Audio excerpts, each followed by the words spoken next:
Hello everyone, I'm Matilda. I'm the owner of Matthew Denmark, and in this video I'm going to show you how you can crochet a sleeve like this. What you want to do is measure your arm from where the sweater is going to start. So depending on where the body of your sweater stops, that's where you're going to measure from, and then measure down to how long you want the sleeve to be. And then you're going to measure how long you want the rib edge to be. And that's the two measurements that we're going to use, and then we're going to try the sleeve on as we go. So let's get started. So I'm using size 3 yarn, DK worsted, and I'm also using a 4mm hook, which is recommended to this size. So we're going to start in this end. So we're going to start with the double crochet stitches, double crochet chainless foundation, and then when we get down here and we have how many centimeters you have left, you're going to change to single crochet, and then back with single crochet and double crochet. And it's a good idea to count how many stitches you have down here. It's just gonna make it a little bit easier to make sure you go into all of the stitches. So we start with 2 chains.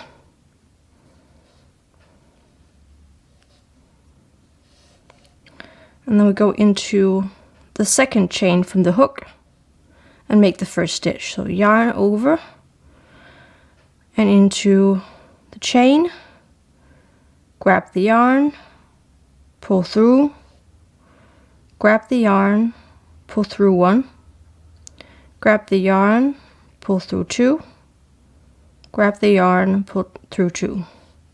That's our first double crochet chainless foundation. And from here on, it's the same that we repeat for all of the double crochet stitches. So we're gonna go into this stitch here. You can see the 2 strands of yarn right there.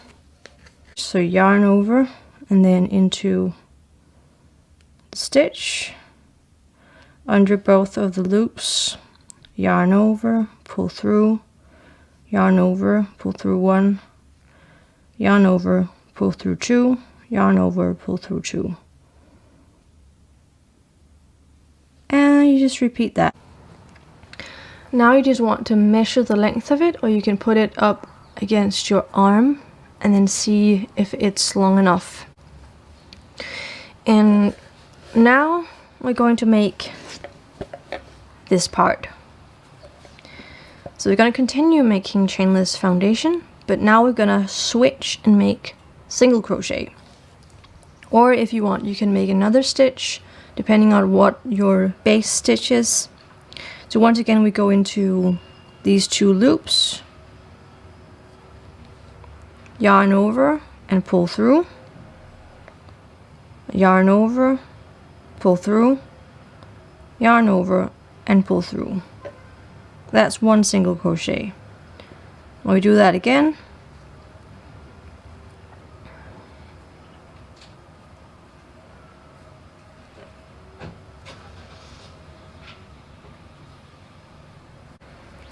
and now comes the fun part, because now we can actually begin with the real stitches and to make backless stitches.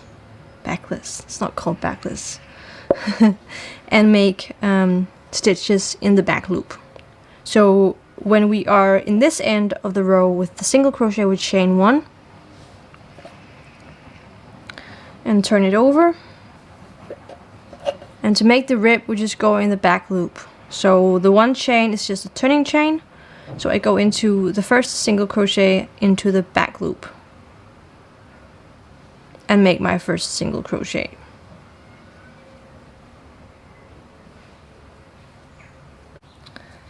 And when you're done with the single crochet stitches, you just switch to double crochet.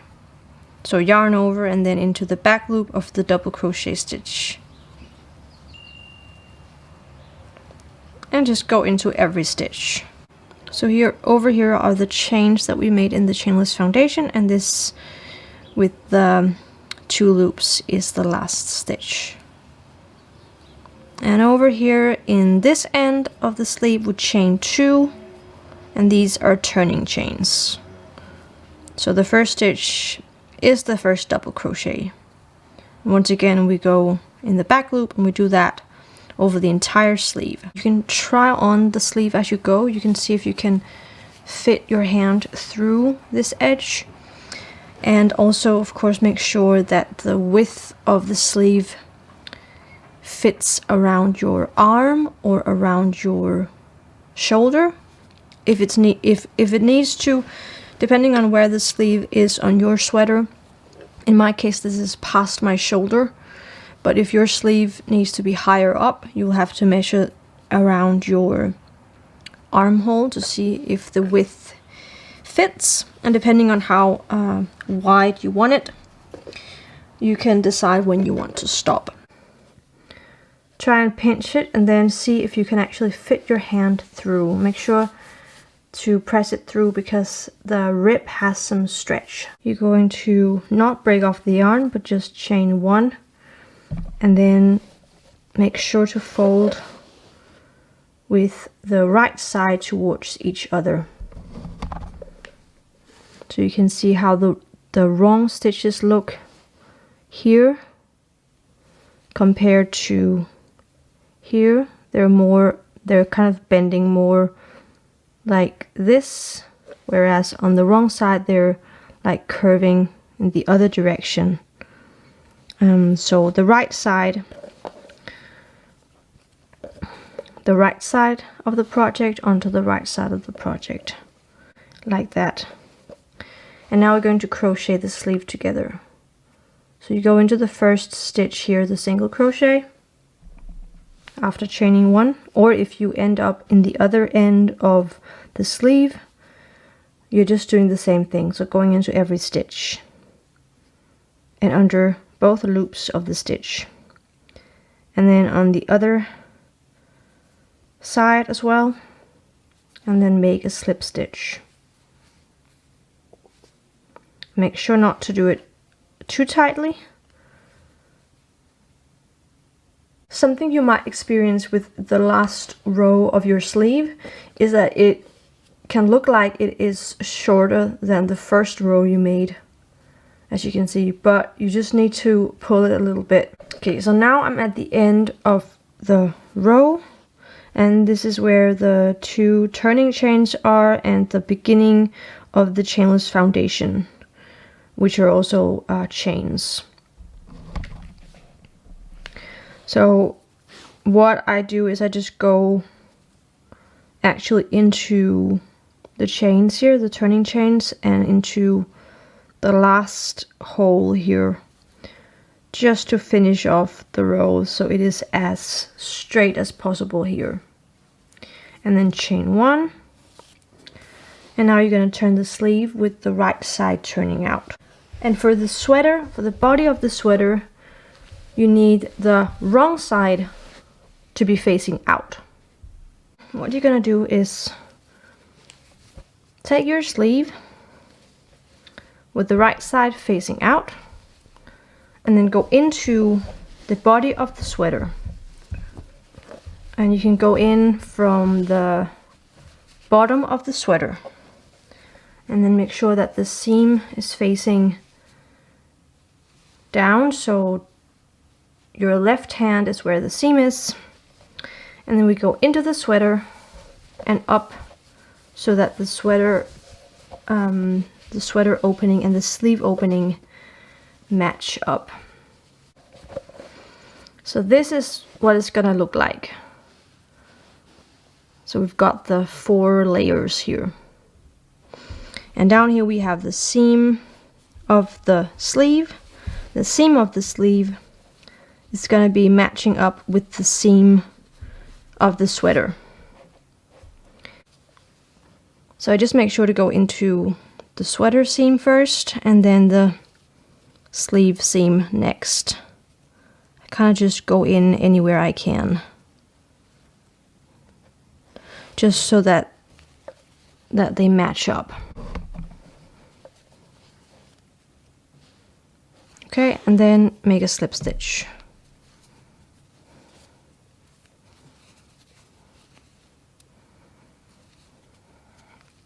And if you have made sure to make the sleeve the same width as the sweater opening, then you should be fine. But just make sure to kind of spread out the sleeve so it's not kind of like this in one area, you know? You just want it to be smooth all the way around and kind of